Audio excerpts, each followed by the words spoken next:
오늘 말씀은 내가 반드시 알 것은 이라는 제목으로 말씀을 전합니다.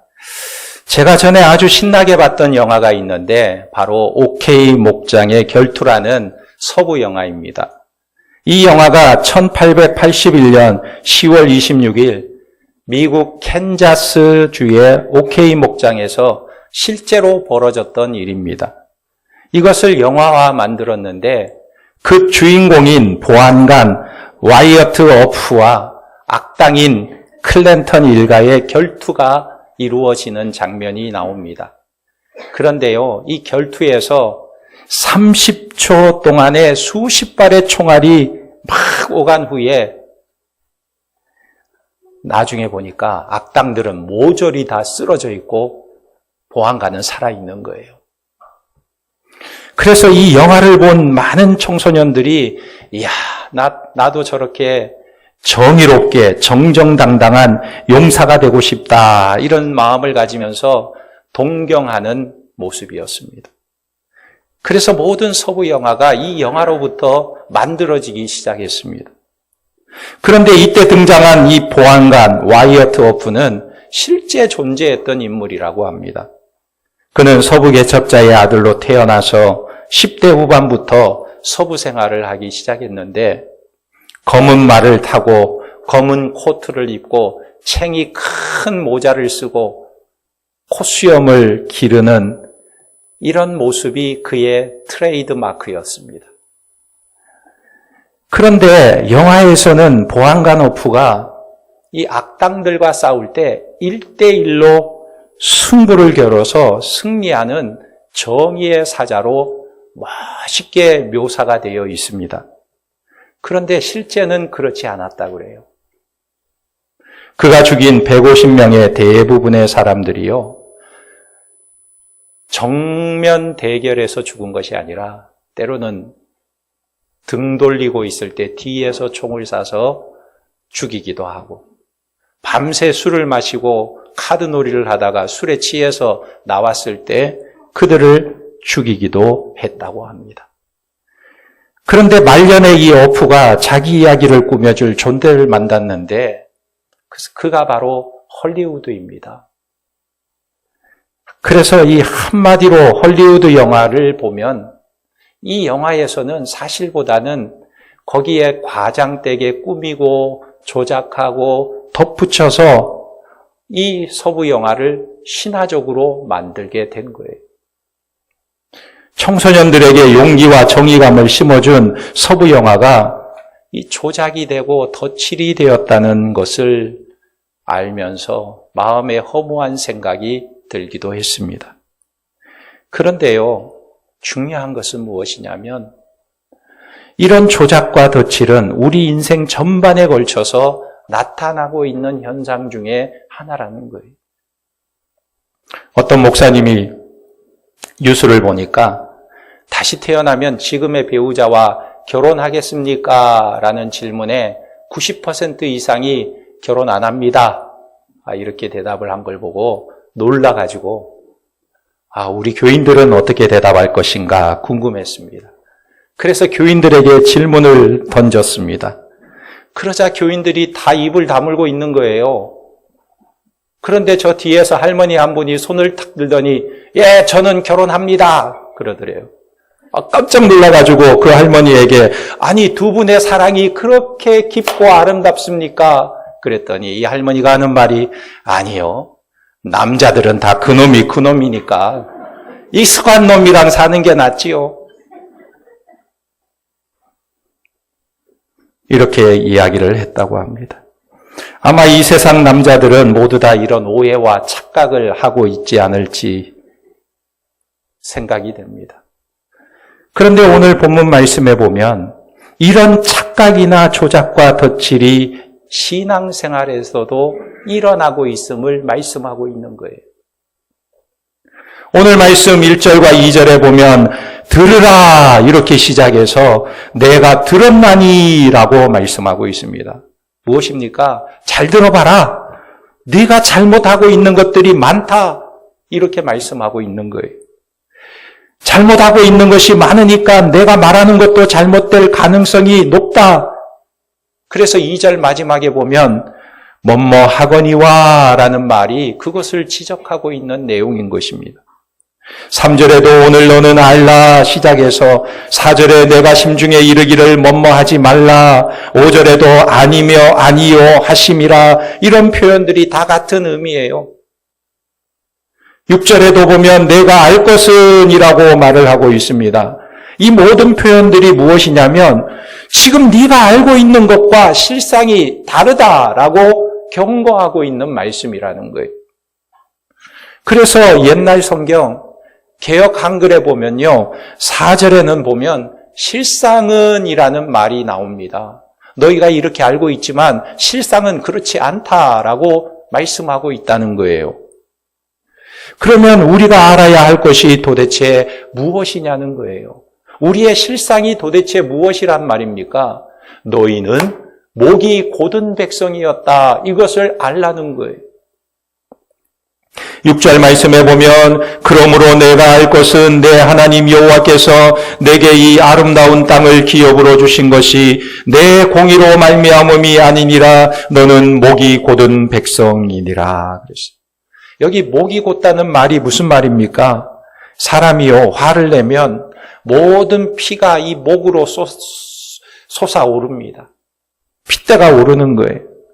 고함을 지르면 핏대가 서게 되는데, 그렇다면 목이 곧은 백성이라는 말이 무엇이냐면 사람이 고집을 부리는 정도가 아니라 하나님을 향해서 감정적으로 하나님 앞에 거역하고 대드는 족속이라고 말씀하고 있는 거예요. 말하자면 인간은 하나님에 대해서 의지만 아니라 감정적으로 거역하고 반대편에 서는 족속이었다 말씀하고 있는 거예요. 예를 들어 우리가 신앙이 아주 좋은 것 같지만 하나님이 하시는 일이 내가 원하는 대로 내 계획과 내 뜻대로 이루어지지 않으면 우리는 당장에 목이 뻣뻣해지고 혈압이 올라간다는 것입니다. 하나님 왜 이렇게 안 해주세요? 하나님 왜 이렇게 됩니까? 하나님 이게 뭡니까? 하나님 과연 살아계시기나 하십니까? 그래서 에베소서 2장 2절 3절을 보면요, 하나님보다 세상 풍속을 더 좋아하고 자기 육신의 욕심을 따라 사는 사람을 가리켜서 본질상 진노의 자녀라고 말씀하고 있어요.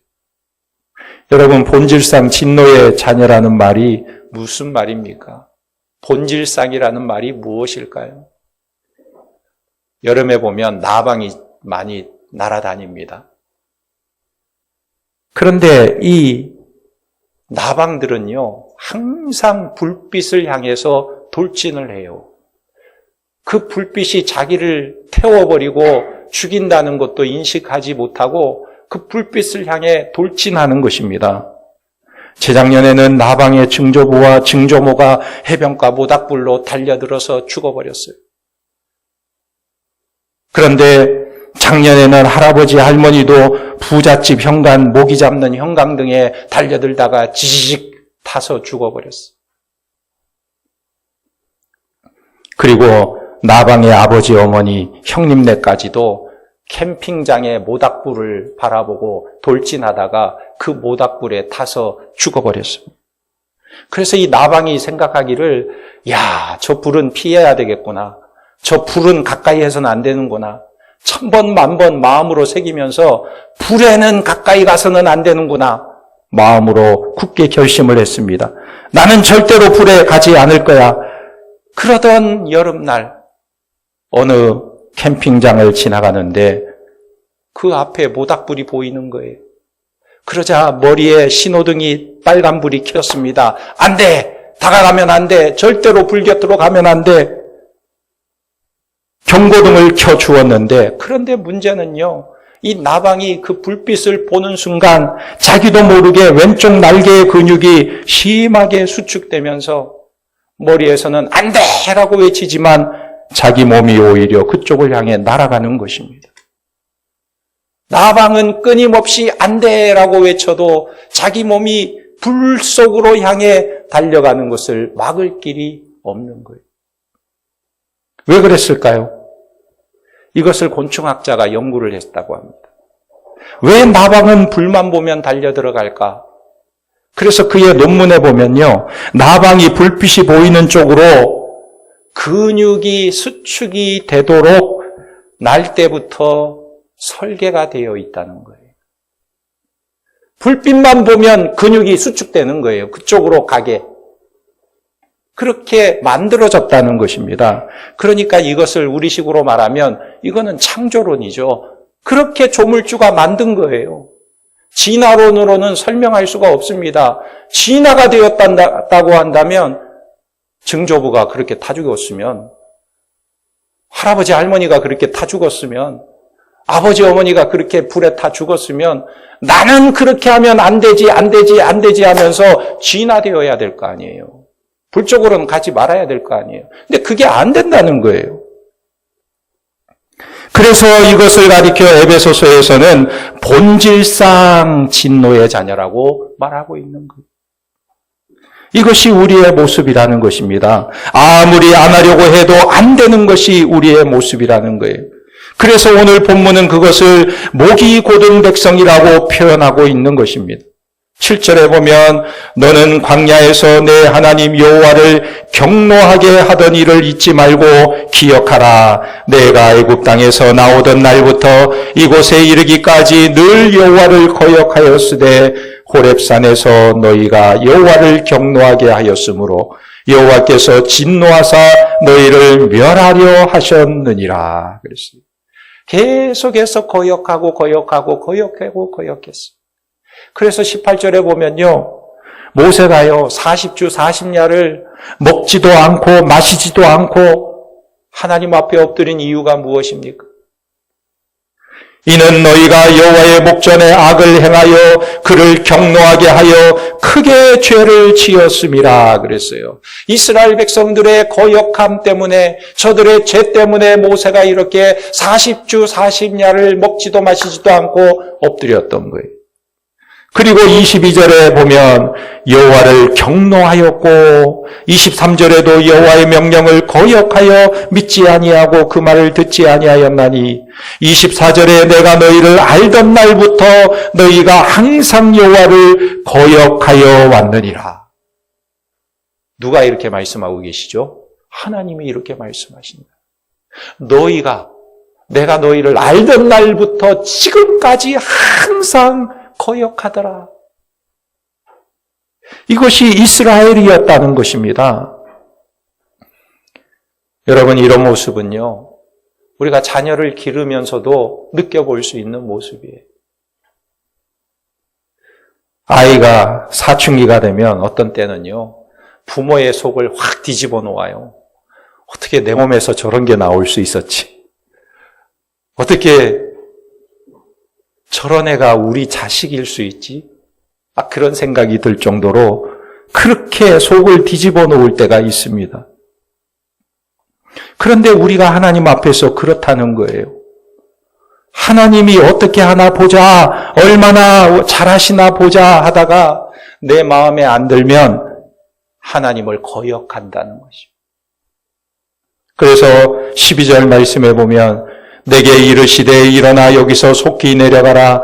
내가 애굽에서 인도하여 낸 내 백성이 스스로 부패하여 내가 그들에게 명령한 도를 속히 떠나 자기를 위하여 우상을 부어 만들었느니라. 하나님의 인도하심 따라, 하나님의 인도하시는 손길을 따라 출애굽에서 홍해바다를 건너서 시내산까지 오고 강약길을 걸었는데 저들은 틈만 나면 하나님을 거역하고 자기를 위해서 우상을 만들더라는 거예요. 그러니까 하나님께서 이스라엘을 어떻게 평가하고 있습니까? 하나님을 경노케 하던 족속이고 믿음이 없어서 마음이 강팍하고 하나님의 말씀을 안 듣기로 유명하고 목이 곱고 뻣뻣하고 본질상 진노의 자녀들이었다 말씀하고 있는 거예요. 너희가 이것을 알라 말씀하고 있는 거예요. 너희가 어떤 존재인지를 알라 말씀하고 있는 것입니다. 그런데 중요한 것은요, 하나님께서 이런 백성들에게 가나안 땅을 허락해 주셨다는 사실입니다. 그래서 두 번째 실상이 무엇입니까? 왜 이런 자들에게 하나님은 가나안을 허락해 주시는 것일까? 이것이 두 번째 실상이에요. 그래서 하나님은 이렇게 말씀하십니다. 그들에게 뭐라고 말씀하시냐면 너희가 잘나서 그 땅에 들어간 것이 아니고 능력이 있어서 복을 받은 것이 아니다. 그렇게 생각하지 말라고 말씀하고 있는 거예요. 하나님께서 이스라엘 백성들에게 묻고 계시는 것입니다. 너희가 이 땅에 들어가게 된 것은 너희가 잘나서, 너희가 정직하고 의로워서, 너희가 내 말에 잘 순종하고, 너희가 모범적이어서 가나안 땅에 들어가게 된 것이 아니라는 거예요.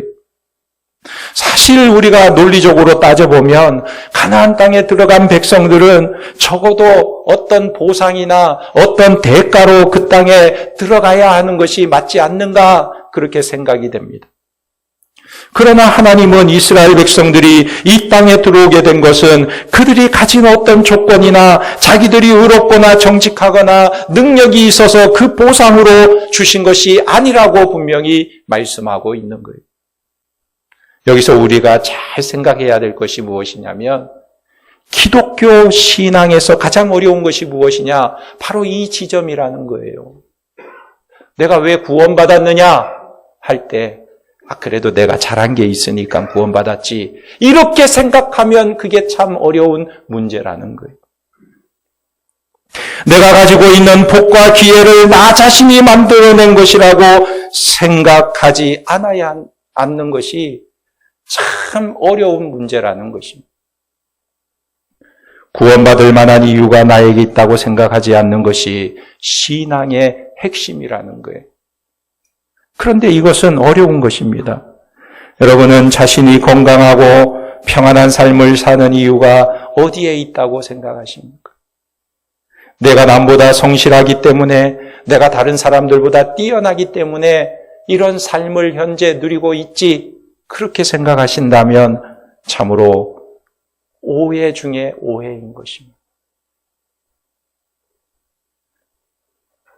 내가 남들보다 특별하기 때문에, 내가 남들보다 뭔가를 잘했기 때문에 이렇게 되었다고 우리의 신앙을 설명하기 시작한다면 그것이야말로 자기의 공로가 되고 자기의 자랑이 되고 자기의 의의가 되기 때문에 기독교 신앙에서 이것만큼 골치 아픈 것이 없는 것입니다.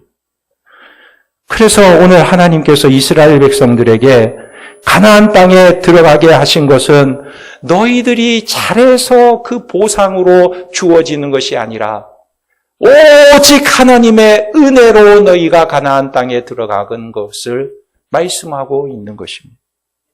조건과 자격에 대한 보상이 아니라 순전히 하나님의 은혜라고 말씀하고 있는 거예요. 그런데도 불구하고 우리는 늘 시험을 받아요. 그래도 나는 다른 사람보다 괜찮기 때문에 그렇지 않는가, 이렇게 생각하는 것입니다. 내가 괜찮은 사람이기 때문에 복을 받을 수밖에 없고, 내가 괜찮은 사람이기 때문에 하나님도 내 편이 될 수밖에 없다는 착각을 하고 거기에다가 덧칠을 하고 화장되게 표현하게 된다는 거예요. 그래서 오늘 신명기가 말하는 은혜가 무엇입니까? 마음을 열어주는 101가지의 이야기라는 책에 보면요, 리처드 셀저라는 의사가 입맞춤이라는 제목으로 글을 하나 썼습니다. 그 내용을 보면 이렇습니다. 의사인 나는 이제 막 수술해서 회복된 어떤 여성 환자의 침상 옆에 서 있었다.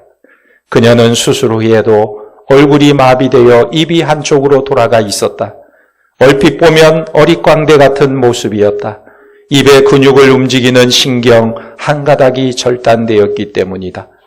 외과 의사인 나는 최선을 다해서 그녀의 얼굴을 성형했지만 그녀의 뺨에서 암세포가 퍼지고 있었기 때문에 수술 도중에 어쩔 수 없이 신경 한 가닥을 절단해야만 했다. 그녀의 젊은 남편도 그녀를 내려다보며 옆에 서 있었다. 그들은 마치 내 존재를 잊은 양 열심히 서로를 바라보았다. 나는 생각했다. 이들은 도대체 어떤 사람들이기에 삐뚤어진 얼굴을 해 갖고서도 이토록 부드럽고 따뜻한 시선으로 서로를 바라보고 있는 걸까? 이윽고 그녀가 내게 물었다. 제 입은 평생 이런 모습으로 있어야 하나요? 그렇습니다. 신경이 끊어졌기 때문이지요. 그녀는 고개를 끄덕이더니 아무 말이 없었다. 그때 그녀의 젊은 남편이 미소를 지으며 말했다. 난 그 모습이 좋은데 뭘, 아주 귀여워 보인다고. 그 순간 나는 그가 어떤 사람인가를 알았다. 그는 신과 같은 넉넉한 마음을 가진 사람이었다. 차마 그를 똑바로 쳐다볼 수 없어서 나는 바닥에 시선을 떨구었다. 내가 다시 고개를 들었을 때 그 남자는 아내에게 입을 맞추기 위해 몸을 숙였다. 그리고 그는 삐뚤어진 입을 하고 있었다. 그녀에게 아직도 입맞춤이 가능하다는 걸 보여주기 위해서였다. 여러분, 우리는 하나님으로부터 이런 은혜를 받고 있다는 사실이에요. 내가 죄인이기에 주님도 나와 같은 육체를 입고 이 땅에 오셨고, 내가 가난하기에 주님은 가난한 목수의 아들로 이 세상에 오셨으며, 내가 연약하기에 주님은 자기의 권능을 다 사용하지 않으시고 상한 갈 때도 꺾지 않으시는 온유한 모습으로 오신 거예요.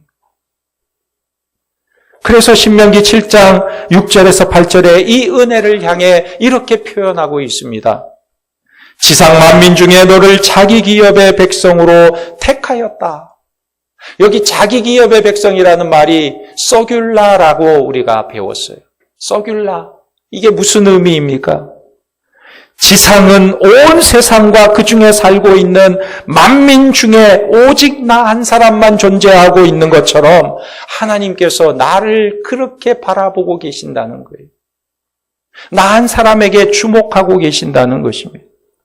나만 택하셔서 너는 나의 신부다, 너는 나의 자녀라고 하시는 하나님이시라는 뜻이에요. 서귤라. 너는 나의 것이다. 너는 나의 소유다. 너는 나의 백성이다. 그러므로 하나님의 은혜는 하나님께서 나만 바라보고 계신다는 사실을 우리가 느끼는 거예요. 이 은혜가 여러분들에게 있기를 주님의 이름으로 축원합니다. 여러분들에게 이 은혜가 주어졌다는 사실을 믿으시기 바랍니다. 그분이 바로 우리 주 예수 그리스도가 아닙니까? 우리를 사랑하셔서 우리를 위하여 우리의 죄값을 대신 치러주시려고 이 땅에 인간의 몸을 입고 오시고 십자가에 매달리셔서 우리의 죄를 다 씻어주시고 우리의 허물과 죄를 다 덮어주신 예수 그리스도의 사랑과 은혜가 우리에게 흘러 넘치고 있다는 사실을 믿으시기 바랍니다. 그렇다면 하나님은 왜 이런 과분한 은혜를 우리에게 베풀어 주시는 걸까요? 그것이 나에게 원인이 있어서가 아닙니다. 내가 정직하고 내가 의로워서 그런 은혜를 베푸는 것이 아니에요. 예전에, 오래전에 라이언 일병 구하기라는 영화가 있었습니다. 2차 세계대전 당시 적진에서 실종된 라이언 일병을 구하기 위해서 잘 훈련된 특공대원 8명을 보내게 됩니다. 그런데 이 대원들에게 의문이 생겼어요. 아니, 1등병 1명이 특공대원 8명의 목숨보다 귀하단 말인가? 그런 생각이 들고 반문이 있었지만 명령이기 때문에 따르지 않을 수가 없었습니다. 그래서 사투를 벌이고 있을 라이언을 구하기 위해서 위험한 작전을 수행했습니다. 결국 라이언을 구하게 되었어요. 라이언을 구하는데 성공적으로 임무를 마쳤습니다. 그런데 문제는 3명의 특공대원이 목숨을 잃게 된 거예요. 그런데 영화가 아닌 실제로도 이런 일이 있었습니다. 1995년 보스니아 전쟁 때 미 공군 조종사 스콧 오그레디 대위가 대공포에 맞아서 적진에 추락하고 말았습니다. 그러자 미국에서 10명의 해병 특공대를 투입해서 이 오그레디 대위를 구출하게 됩니다. 그때 신문에 보니까요, 구출된 이 오그레디 대위가 이런 말을 했습니다. 뭐라고 대답했냐면, 조국과 동료들이 나를 그냥 버려둘 것이라고는 단 한 번도 생각하지 않았다. 믿은 거예요, 믿은 거.